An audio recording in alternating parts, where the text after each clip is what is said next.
Do you struggle to teach your kids how to have a productive conflict, how to disagree with each other, but still remain civil?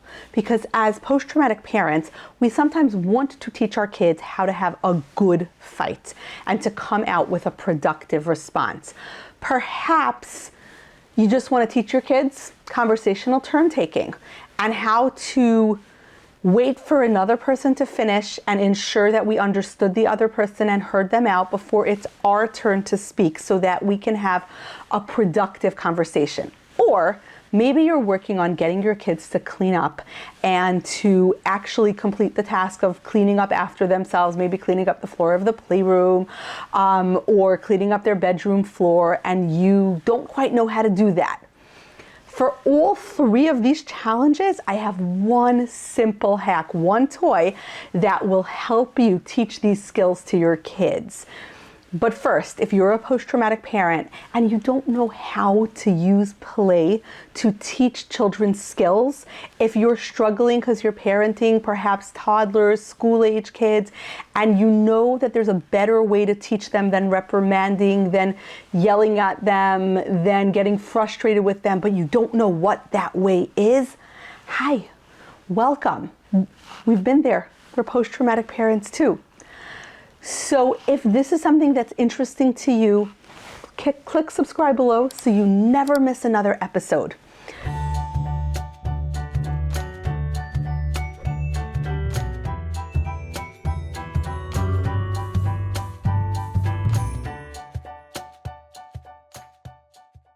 So I am a post-traumatic parenting expert, and that means I teach parents how to parent differently than what was modeled to them, especially parents who perhaps didn't have the playful, fun models of a parent teaching them social skills and self-regulation skills in their childhood. So today we're going to do my favorite hack with a set of walkie-talkies. This is a set of walkie-talkies from Batat. You can find it at Target, relatively easy to find. And these are beginner walkie-talkies. One of the cute things about these is that when you press the button, their eyes roll, which is another cue for pressing the button. So if you want to teach kids how to have a productive conflict, use these walkie-talkies. The kids are going to sit relatively far apart from each other. This is about 100 feet away, so not too far. The idea with a walkie-talkie is it only works, you can only transmit a message if you're pressing the button. So one person gets to press the button at a time. They get to say their side of the conflict, what's going on, how they're feeling. They can talk till they've said their thing. Other person then has to repeat their position back to them before they can then say their position. So for example, it might be, I really hate it when you eat my treat and you finish my stuff, and I was in the middle of eating that candy bar and you came and you found it and you ate it and you're always taking my stuff and I don't like that you're doing that. Now we're coaching the other kid, and perhaps I have the walkie-talkie and I say, what I hear you saying is you don't like it when your brother takes the candy bar that you were in the middle of eating. Is that correct? Yes, and I get really mad. That gets really frustrating for you. You don't like it. Okay, brother, now you can say your side of the story. And then we hand the walkie-talkie to the sibling and he says, I didn't even know that it was your candy bar. It was sitting there on the counter and I even announced whose candy bar is this, and no one said anything. So I thought that whoever owned it was finished with it and it was just gonna go in the garbage. So I ate it. So you can't get mad at me all the time for that. Before you answer, I know you're annoyed about the candy bar. Before you answer, I want you to hear back what your brother said. I hear that you didn't know that it was my candy bar. Okay, I get that, but it is my candy bar. And now you ate it and now I don't have it. And then I might take the walkie-talkie. Okay, anger identifies a problem. We now have a problem missing half of a candy bar. And I might insert myself as a solution and say something like, because you guys had a productive conflict about this, I will give both of you another candy bar. So you net benefited now because both of you got another candy bar. I might say something like that. I might ask them to come up with solutions. But this back and forth using a walkie-talkie really teaches kids to do the skill of active listening, where I'm going to rephrase your statement before I state mine. And if you see, what I'm doing is I'm really only validating the valid, that my brother is so annoying, that I hate when you take my stuff, that you always take my stuff. Not even getting into that, because we have a problem to solve right now. And then we might come up with operating rules. Like if it's your candy bar, maybe you write your name. You put it on a plate and you write your name on it so everyone should know that it's yours. Maybe we make the assumption that if it's a candy bar, someone probably wants it, so we're not going to eat it, even if no one is claiming it as their own, right? So that's another, rule of thumb that we might create. But the idea is that was a productive conflict, because we were able to do that back and forth and that active listening. And the walkie-talkies just make it fun. And of course, if your kids are older, you can use like more camo style walkie-talkies, more adult style walkie-talkies. But the idea of having to press the button and then listen to the response slows down the conflict enough so that they can really learn that active listening skill. With younger kids, this kind of walkie-talkie is perfect, because then it's just a matter of well, speaking of conversational turn taking, that Fly was interested in being part of our conversation. Then it's just a matter of press the button. I am going to say, let's say we're going to do, I'm so excited to see the elephants. And normally it's like, I'm so excited to see the elephants. I want to see the monkeys. And they're both talking at the same time and nobody understands anybody. You say what you're excited for. And now we're going to make this into a game, because I am going to first say, you're so excited to see the elephants, and I'm so excited to see the monkeys, right? So then we're learning how to build upon each other's statements, and we're learning how to take turns. So this is really great if you're a parent and you're teaching conversational turn taking to your very exuberant preschooler or, emerging school age kid, so that, you're excited to see the elephants and I'm excited to see the monkeys. I'm excited to see the elephant and you're excited to see the monkeys, and we're both excited to go to the gift shop, right? And then we can sort of build upon each other's statements and magnify each other's enjoyment. But the walkie-talkie, having the walkie-talkie, is a way of really teaching that concept of waiting for the other person to finish, actively responding and building upon the statement that the other person said, in order so that we're actually having a conversation. Third really fun hack that we can do when we're using walkie-talkies is helping kids kind of break down the overwhelm response when the floor of their room is just cluttered with stuff. The playroom floor is cluttered with stuff, and we want to get them to clean up. So you hand a walkie-talkie to the child and you say, and you are mission control and they are the astronaut, or you are, the safari control and they are the jungle explorers, whatever metaphor you're going to be using.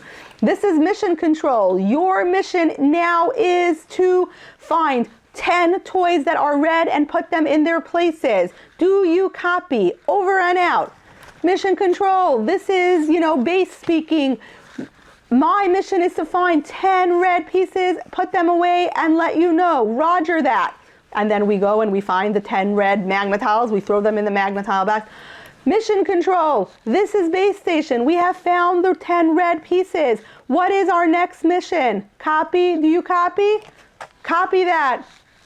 This is mission control. Your next job is to find 10 blue pieces. Do you copy? Roger that. 10 blue pieces. It makes the job more fun. The game of we are, space explorers, jungle explorers, cave explorers, whatever we're going to be. It makes it fun. Plus, we're teaching them the idea that when a job is big and huge and overwhelming, breaking it down makes it really easy. Because then at the end, when we've finished cleaning the floor, and we could say, remember when it felt like this big, huge mess? Kind of like at the end of the book, The Cat in the Hat, where Peter and Sally are saying this mess is so big and so deep and so tall, there's no way to clean it up. There is no way at all. I may or may not have read The Cat in the Hat many, many times to my kids. So, and it feels like such a big, huge, overwhelming mess, but actually 10 red pieces, 10 blue pieces, 10 yellow pieces, 3 pink pieces, 6 purple toys, 5 toys that are fuzzy, 7 toys that can make a mark on something else, right? You're also, if you notice, building up their critical thinking skills. What can make a mark? Oh yeah, a crayon, right? And you can, so you're also thinking it through.